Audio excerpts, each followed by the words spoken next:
역사 교과서 국정화, 비밀 TF가 비밀이 아니라던 정부 여당의 주장이 새빨간 거짓말이었던 것으로 속속 밝혀지고 있습니다. 국정화 비밀 TF의 경찰 신고 상황을 담은 녹취록이 공개되었습니다.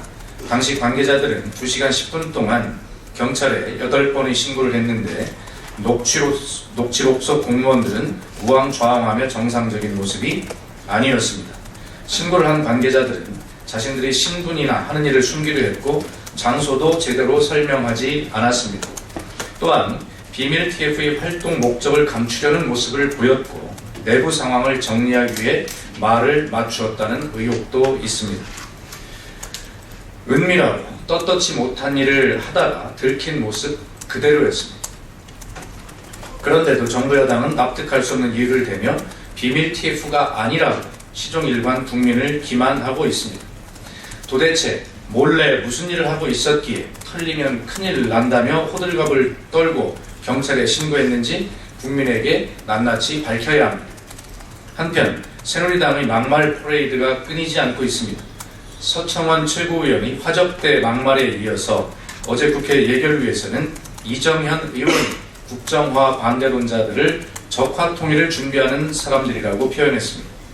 국정화 반대론자들이 적화통일을 준비하는 사람들이라면 이정현 의원은 정의화 국회의장과 유승민, 정두환, 남경필 등 새누리당 인사들부터 공안당국에 신고하기를 바랍니다. 비상식적인 역사 교과서 국정화를 무리하게 밀어붙이다 보니 새누리당이 비정상화되는 것 같아 매우 우려스럽습니다. 정부 여당은 눈에 보이는 거짓말로 국민을 기만하지 말고 진실을 낱낱이 밝혀야 할 것입니다. 국론 분열을 조장하고 국민을 우롱한 이정현 의원과 서청원 의원은 공개 사과와 함께 최고위원직에서 물러나는 것이 마땅합니다. 새정치민주연합은 두 의원에 대해 국회 윤리위원회 제소를 검토하고 있음을 다시 한번 밝힙니다. 오늘은 제3회 지방자치의 날입니다. 지방자치제가 부활한 지 20년을 맞았지만 완전한 지방자치가 이루어지지 못하고 있는 것이 현실입니다. 지방재정은 열악을 넘어 파탄 위기에 처해 있지만 박근혜 정부는 뚜렷한 해결책을 내놓지 못하고 있습니다. 오히려 지방자치를 무너뜨리는 데 앞장서고 있습니다. 정부는 지방자치단체의 자체 사회보장사업을 일방적으로 통폐합하는 계획을 발표해 저소득층, 노인, 장애인 여성 등 645만 명의 생존권이 위협받고 있습니다. 또한 내년부터 누리과정 예산을 지방교육청에서 의무 지출하라며 입법 예고한 상태여서 수백억 원의 지방채 이자를 일선 교육청이 떠안게 되어 교육재정 파탄 우려가 커지고 있습니다.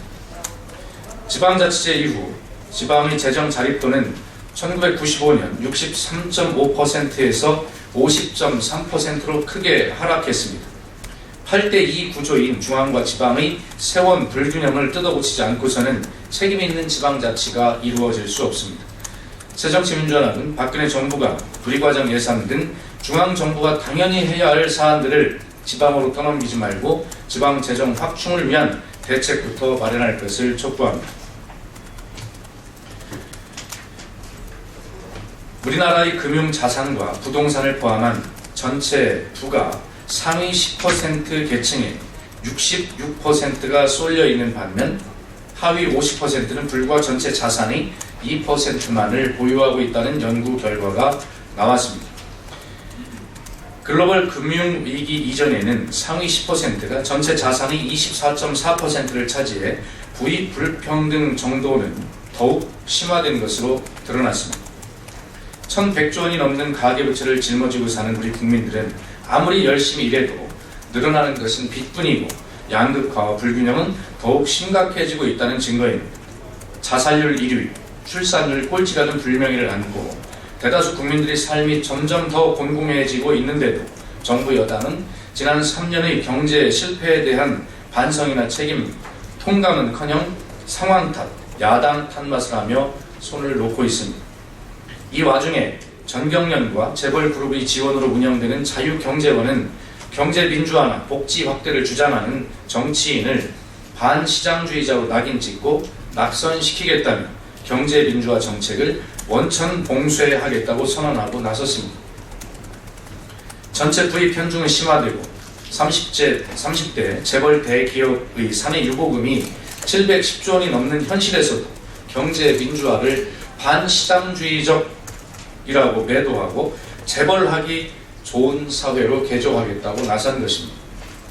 이렇게 대놓고 금권 정치 야욕을 드러낼 수 있는 작금의 현실을 개탄하며 정부 여당은 이제라도 국민과 야당의 목소리에 귀를 기울이기를 바랍니다. 가계의 가처분 소득을 높이는 내수 기반 성장 동력을 확보하기 위한 경제 패러다임 전환이 해법입니다. 힘들게 살아가고 있는 대다수 국민들을 정부 여당이 앞장서서 절벽으로 내몰지 말아야 합니다. 이상입니다.